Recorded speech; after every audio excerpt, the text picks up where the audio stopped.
મુંબઈ અમદાવાદના express highway ઉપર આજે અંકલેશ્વરના પૂનગામ નજીકનો એપ્રોચ રોડ ફરી બંધ કરી દેવામાં આવ્યો છે, જ્યારે અંકલેશ્વર, હાંસોટ અને ઓલપાડના વાહન ચાલકોને હવે ભરૂચ સુધી ફરવો પડશે।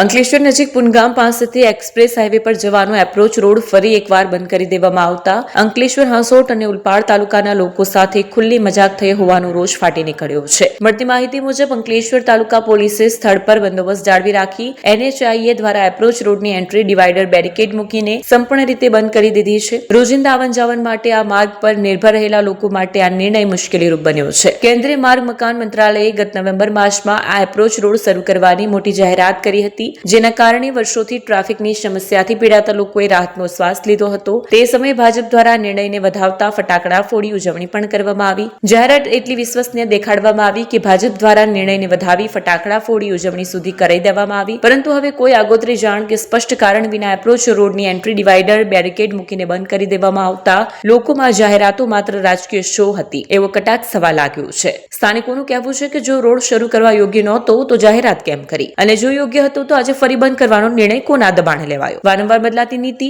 અને અર્ધવટા નિર્ણયોથી જનતાનો સમય, ઈંધણ અને વિશ્વાસ ત્રણે બરબાદ થઈ રહ્યા છે। અંકલેશ્વર તાલુકા પોલીસ દ્વારા બંદોબસ્ત રાખીને એન્ટ્રી બંધ કરવી એ તંત્રની નિષ્ફળતા પર પડદો પાડવાનો પ્રયાસ હોવાનું પણ લોકો કહી રહ્યા છે। રોડ બંધ કરીને શાંતિ જાળવાઈ, સમસ્યા નહીં, આવી માનસિકતા સામે કડક ટીકા થઈ રહી છે। હવે લોકો માત્ર રોડ નહીં પરંતુ જવાબદારી અને સ્પષ્ટતા માંગી રહ્યા છે। જાહેરાતો, ફટાકડા અને ફોટો સેશન પૂરતા નહીં, કાયમી ઉકેલ અને ઈમાનદાર જવાબ તંત્ર ક્યારે આપશે? સાવરકુંડલાથી ધર્મેશભાઈ ડ્રાઈવર, આપણી દૂધની ગાડી છે। આ એક્સપ્રેસ પૂનગામથી જે એક્સપ્રેસની કટ આપેલી હતી એ કટ આજથી ઓચિંતાની બંધ કરેલી છે। સવારે ગાડી ચાલુ જ હતી એકચ્યુઅલી, અને આજ અત્યારથી જ બંધ કરેલી છે। બરોડાથી એક્સપ્રેસ વે પૂનગામની કટ આપી છે, આ કટ બંધ કરવાનું કારણ શું છે? આ વાહનો અત્યારે લગભગ 10 થી 15 કિલોમીટર સુધી તો પાછી જ વળીને આવે છે, અને પ્લસ અમારે અત્યારે અહીંયા એક્સપ્રેસ કટ ઉપર આવીને ઊભા છીએ। એક્સપ્રેસ કટ બંધ કરવામાં આવી છે, હવે અહીંથી શું અમારે નિર્ણય લેવાનો કહો તમે? ઓચિંતાનું બંધ કરવાનું કારણ શું છે એ અમને જણાવો। આ બંધ કરવાનું અને અમને બધાને એવી તકલીફ પડે છે કે જે કટ ઉપર આવીને જ ઊભા છીએ એકચ્યુઅલી, પણ કટ અત્યારે હાલ બંધ કરી છે, હાલ અભિહાલ જ બંધ કરી છે, અને અત્યારે ગાડીઓ બધી પાછી રિટર્ન થઈ છે। હવે અહીંથી શું અમારે રસ્તો કરવાનો? આનો તાત્કાલિક બંધ કરવાનું શું કારણ આમનું? હવે અહીંથી જવામાં અમારે કેટલું દૂર પડી જાય? અહીંથી અમારે કમસે કમ 20 કિલોમીટર 25 કિલોમીટર કેમ જવાનું રહે? ત્યાં સુધી કોઈ રસ્તો જ નથી, બીજું કોઈ ઓપ્શન જ નથી અહીંથી રિટર્ન જવામાં। એટલે ઓચિંતાની પૂનગામ વાળી કટ બંધ કરવામાં આવી છે। અમારી એવી માંગ છે કે આની તાત્કાલિક નિર્ણય કરે।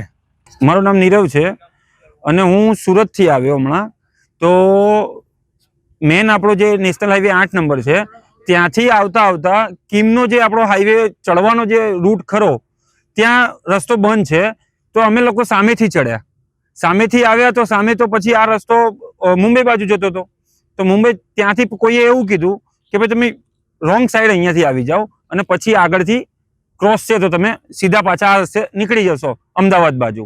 પણ ખરેખર આ લોકોને છે ને ત્યાંથી બોર્ડ મારવું જોઈએ કે ભાઈ તમે ત્યાંથી સામેની બાજુ બી છે જે બી વે છે એ વેનું બોર્ડ મારીને એ લોકોને પ્રોપર વે બતાવવો જોઈએ।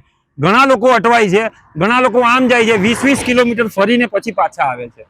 બધા મતલબમાં રસ્તા જે એક્સપ્રેસ હાઈવે પર ચડવાના રસ્તાઓ બધા બંધ કરી નાખ્યો। હા, બંધ છે ને કોઈ ચાલુ છે ને એવું બધી પરિસ્થિતિ છે।